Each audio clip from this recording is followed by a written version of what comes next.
Old town in Kamyanets-Podilsky city, what's worth to see, to watch here.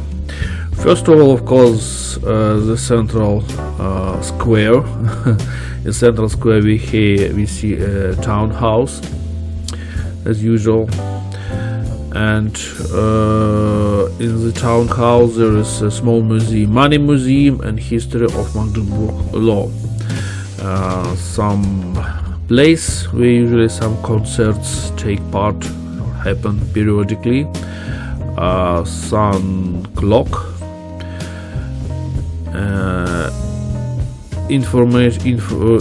special board with information for tourists, and it's double in English language, by the way. It's much easier for foreign tourists. This is town hall again. This small building, this Armenian well, but it's closed. I don't know what is inside. This is the small sculpture for tourists.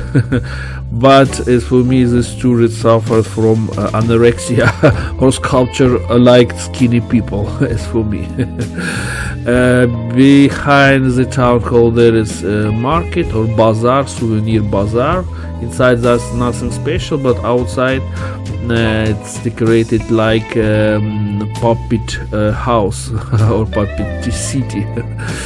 And there is some pyramid glass, and inside there is pieces of parliament, original parliament which used to be here. At the beginning of old town there is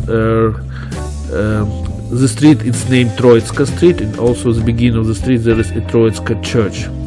This church, Greek Catholic Church, and it was destroyed by Soviet communists in 1935, and it was rebuilt in 2005-2010.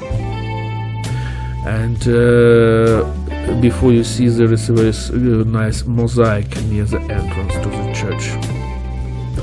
And if you move to the end of the Troitska Street, at the beginning of descent to the direction of the fortress, there is a Trinitarian Cathedral, and this is already Roman Catholic Church. Also, you can visit this place. And near this cathedral, there is Trinitarian Cathedral, there is a small monastery garden.